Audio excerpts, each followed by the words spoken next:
Hey everybody. So we're in the shop tonight, and I just want to talk to you guys for a couple minutes about some changes coming to the channel. So, as many of you know already or have figured out from the fisheries I visit, we're located in East Tennessee. Our shop is in the back of our house here. And as you also likely know, Hurricane Helene was a historic event that ravaged much of Appalachia, including, or Appalachia, however you want to say it, including parts of East Tennessee. One of my main fisheries, or I'd say this, all of my fisheries were affected to some degree, whether that was just some garbage, some floating debris, but one of my main bodies of water I have fished is the Nolichucky River in East Tennessee, and that runs all across East Tennessee and connects to multiple other rivers and multiple lakes and fisheries that I like to fish. So the Nolichucky had historical flooding. Guides are saying on the river now that there are just not any fish, meaning that fish have been washed downstream in the flooding and they haven't quite dispersed back out to normal areas. So they're looking for smallmouth, and there are no smallmouth because they're just not there. A lot of the lakes that I like to fish were covered in debris. That was beneficial for some lakes. Cherokee, which you have seen, I caught my PB smallmouth on. They had some great fishing because the debris added enough cover for fish that don't typically follow a pattern when the water's low, which it was. They kept the water low in the lake, gave them a place to hide, and then that gave people a place to target, and so there was some great fishing there. But a lot of the lakes that I fish have had a negative impact. They experienced flooding, they experienced debris, so my fishing options have gotten pretty limited right now. We're also approaching, this is November 14th, I'm filming this, and so we're also approaching where it's just, the bite is slow. I'm still gonna be fishing. I still plan to get out in the kayak in the cold and freeze, but I was thinking I spend an enormous amount of time in the shop making bait. And I talked to some people, and I was encouraged by that Fishing Noob and Southwest Indiana Outdoors that I need to make some content of the bait making. So that's what we're gonna do. We're gonna start tonight. We're gonna do a quick tour of the shop. I recently renovated, and by that I mean I moved stuff around and kind of reworked it to make it more efficient. And so we're gonna show you guys what the shop looks like, and then maybe talk a little bit about what some of the content's gonna look like that's gonna be coming out of the shop. So let's do it. So I did want to say that with the fisheries being affected, I don't want to sound like I'm complaining, because we were blessed enough that we experienced pretty much zero damage from the storms. We had heavy rain and a little bit of water in our basement, which is not entirely unusual. We've done a lot to try and keep the water out of the basement, but like our experience outside of being without running water for a week was very, very minimal. And I know that there are people 10 minutes from my house who lost their homes. So very blessed, very thankful. And it's been cool to see the community in our area and the churches in our area step up, our church included, and do the work that the church should be doing and helping people. So let's get going through the shop here. I'm gonna turn you around. All right. So this is a kitchen in here. Step through. This side is the shop. This side is storage, laundry room, and then you can see we've got storage for market stuff there, our display walls, and then that door will eventually end up here. I'm looking forward to that, because mostly I want it out of the way back there. This is just tools.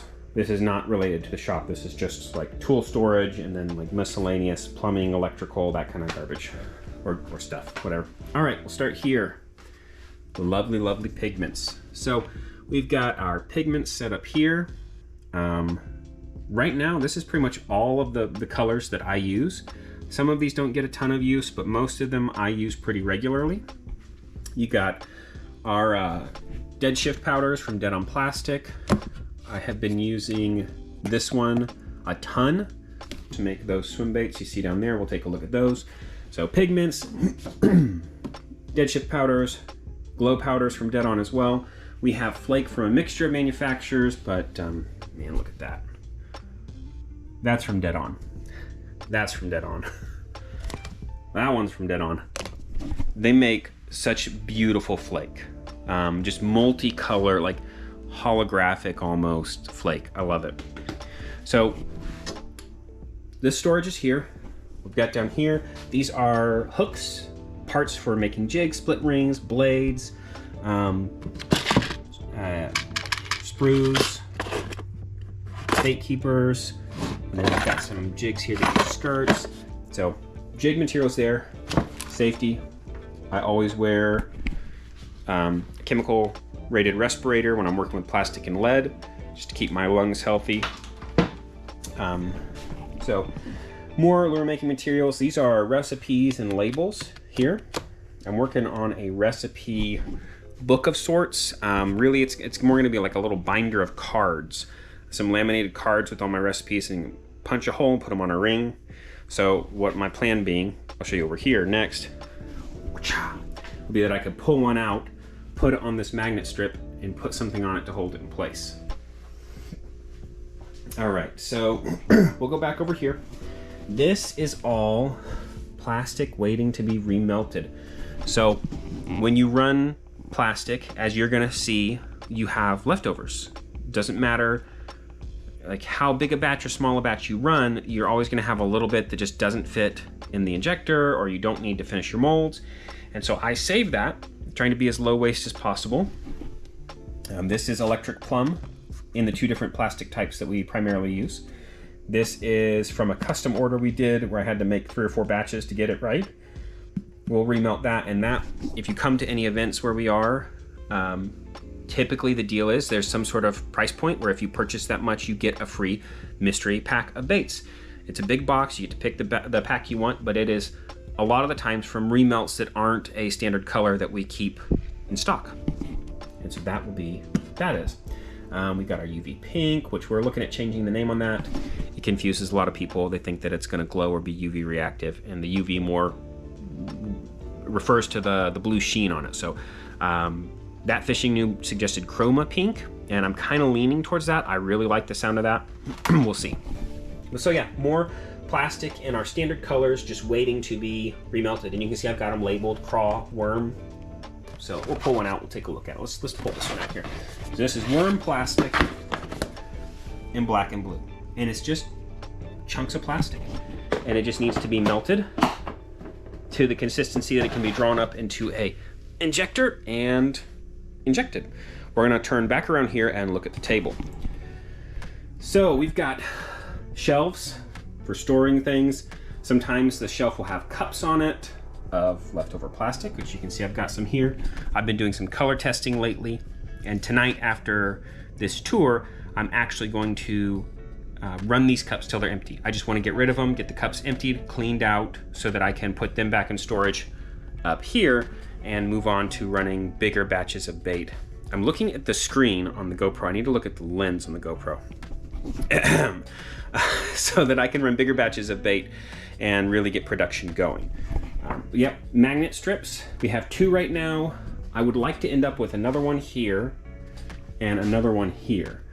When I'm coating jigs, we'll heat the jig, dip the jig in the powder paint, and then set it up on the magnet. Move on to the next one, set it up on the magnet. Move on to the next one, set it up on the magnet. And then from there, I will move the jigs to jig clamps and then into the toaster to bake. But in between, I need to do things like make sure the eyelet is clear, knock off any extra lumps, or even them down with a lighter. We are doing a new method. You can see here, this is heat shrink tube. Thank you SDG Lurecraft for this tip.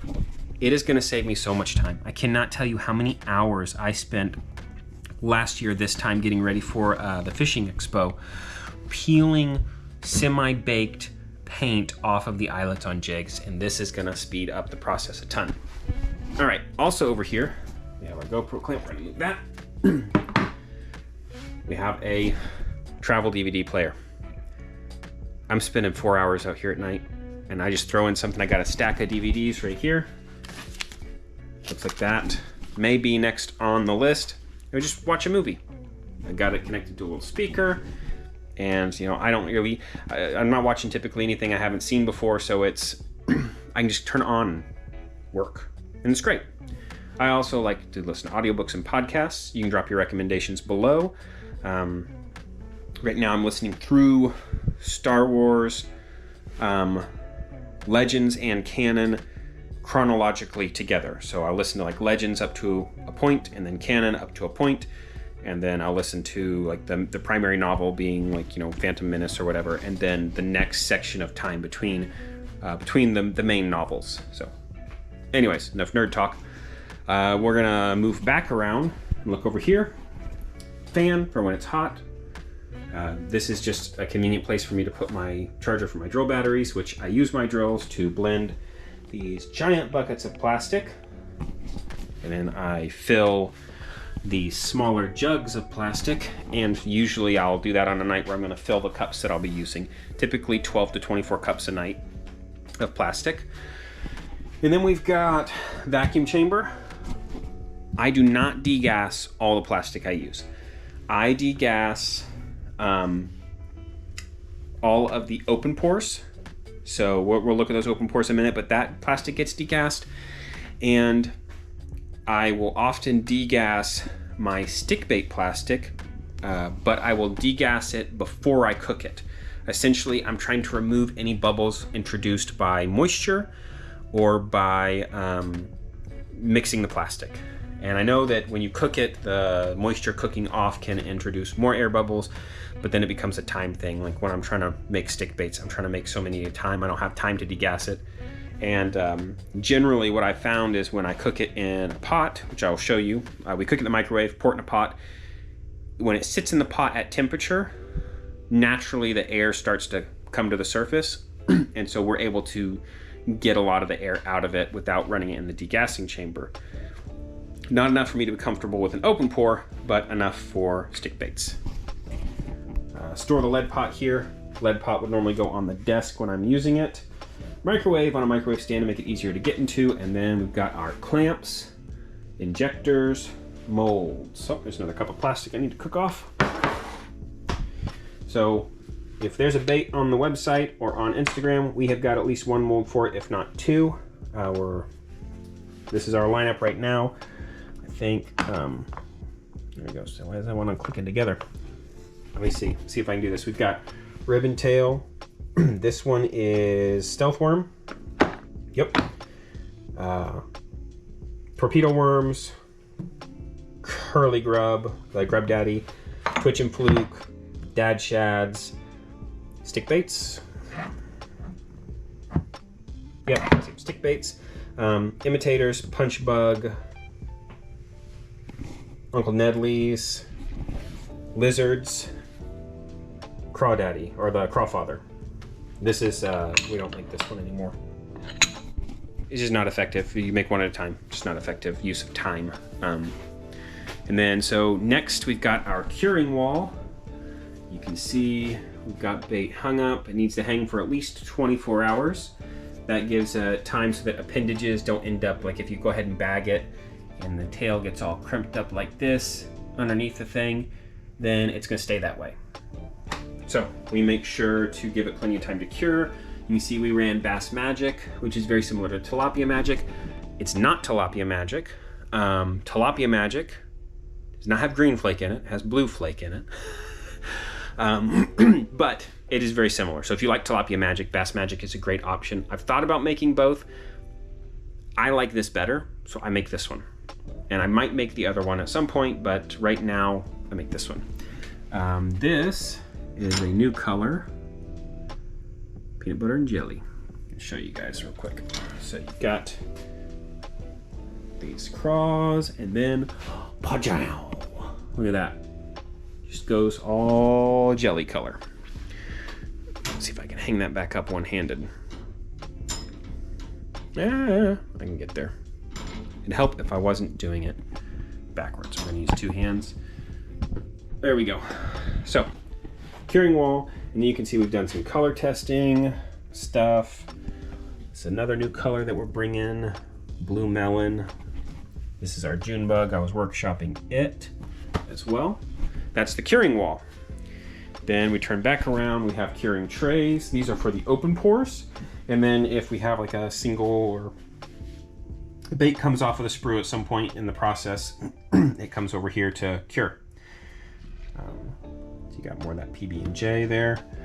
We've got our 5-inch swim baits here, curing up. This one, you can see that blue, that's that Dead Shift Haze. Looks amazing. I'm considering not making a plain white swim bait, like a white pearl or a stark white swim bait, because the haze looks so good. This one is not in production yet. We're looking at getting several more of these molds so that we can make these in enough quantity to sell.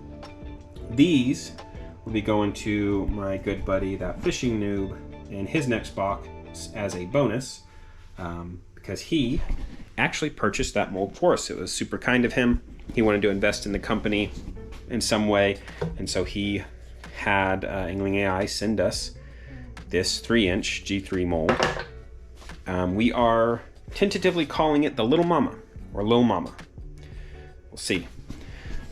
Here's our 7.25-inch swim baits. You can see this is another color test there. That is a motor oil color test. We got our white with the haze on it. The 7-inch is the Patriarch. 5-inch is the Pat Junior. We are looking at adding a 6 and a 4-inch.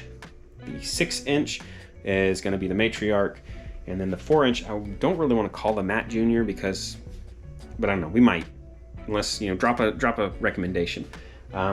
Different profiles on the 6 and the 4. They're going to look more like these guys, or it might just be the 6 and the 3. I don't remember, but they're going to have this profile. So cool, rather than the more round nose profile.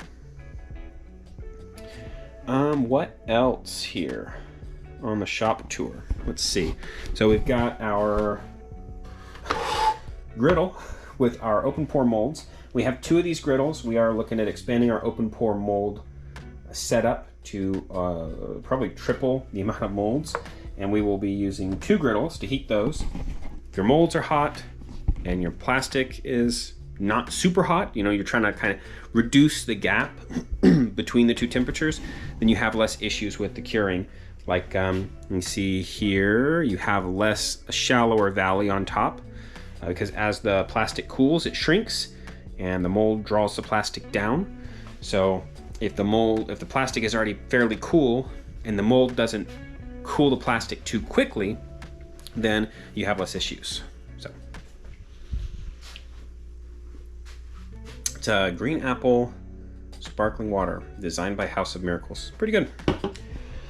All right, down here, we saw earlier the plastic. We have our Presto pots that we use to do large cooks. We have our cup couch.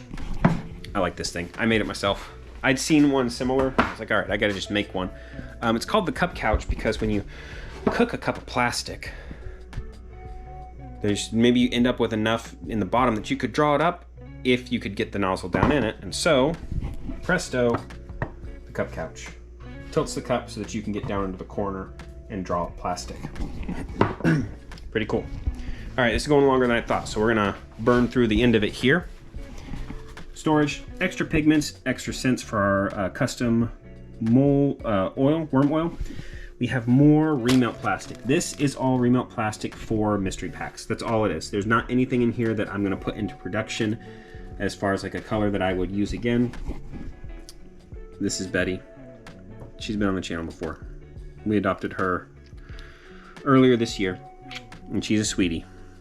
She's a little nervous right now. She was being a butt and bursting into the bedroom, waking up the girls, so she's out here with me. All right, back up, Betty. Oh, heat gun stand. So this is a new addition as well. I built this 2 days ago.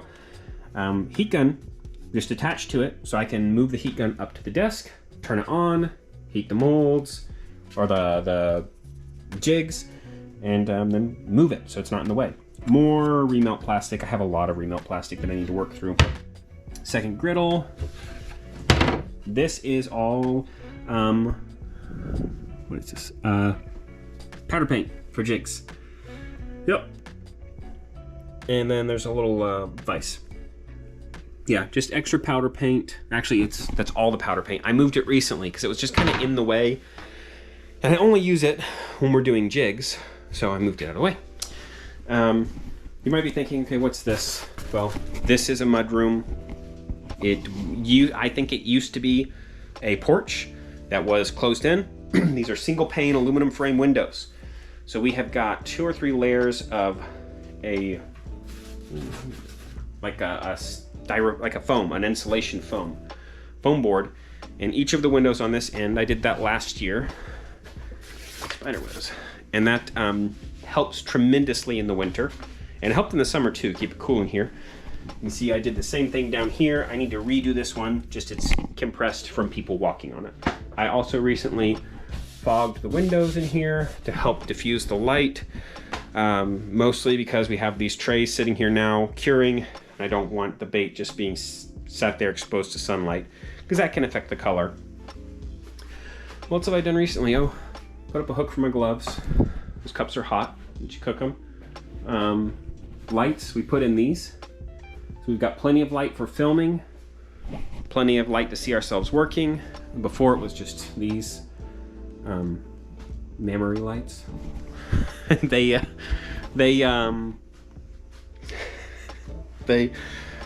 just aren't bright enough. So I think that's pretty much it. I'm gonna cook off these cups tonight, get my surface areas clean, and then we're going to look at doing some production runs. So I'm gonna put you back in the mount, free up my hands, and we'll talk about what this kind of content is gonna look like.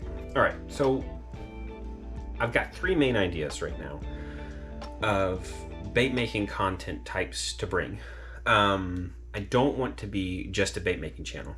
I enjoy fishing too much. I enjoy making fishing content too much to give that up and just shoot videos in here every day. So the first idea is color test nights. So color test nights or single cup nights are when I'm just making like maybe 8 cups of plastic, 10 cups of plastic, a single cup at a time, like this, small cups. Sometimes that's to do a color test, which is what these are. We've got 2 color tests for June bug, as we've been trying to nail down what does Dadfish Tackle June bug look like. Spoilers, it's this. I don't know how well that shows up. And not this. This is a fine June bug. Nothing wrong with this June bug. I like this better.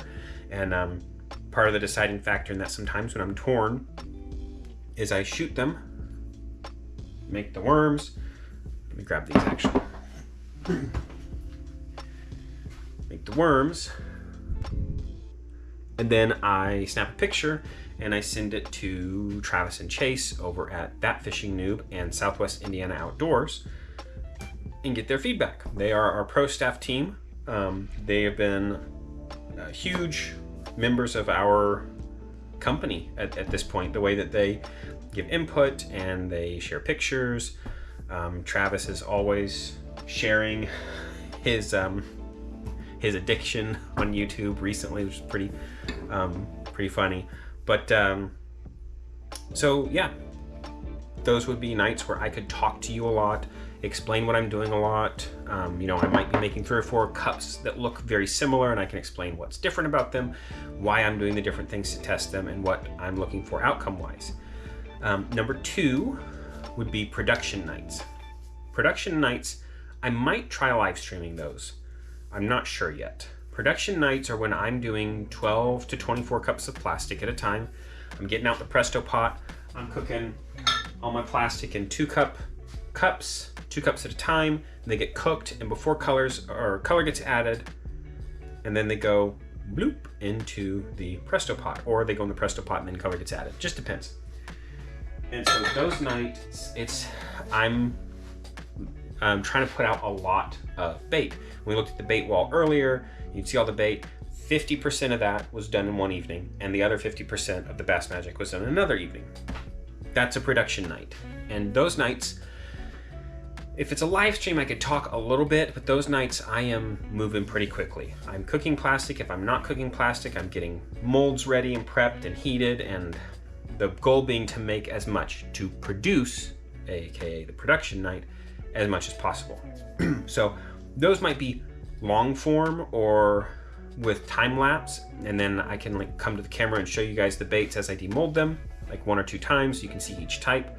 But it would not, I wouldn't be able to like sit here and, you know, we went with this 040 Emerald City Dead On Flake versus this 040 Lureworks Emerald Flake because of blah blah blah. That would be the other nights. The third type, and I'm excited about this type, would be like workshop to the water nights. I have seen other channels do this. I have seen World's Worst Fishing do this. I have seen SDJ Lurecraft do this, where they make a bait, show you how they make it, and then take it and fish it. And I would love to do that. Anymore, especially plastics wise, I was thinking today, I was like, I need to do a video where the challenge is not to use any Dad Fish Tackle plastics, because that's basically all I use anymore.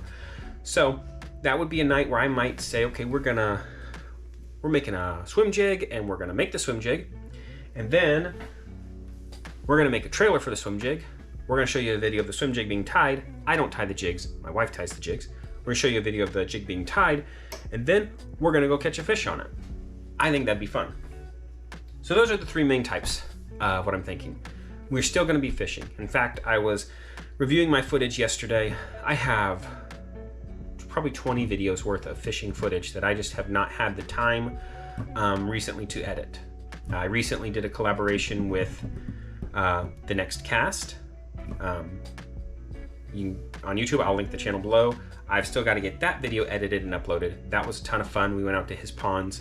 Super fun. I'm looking forward to doing more with Jim. It's going to be a lot of fun. So that's where we're at. I'm not going to film these cups tonight because my goal is to get all of them empty tonight, and I still got to do the open pours, and those take a little bit more time.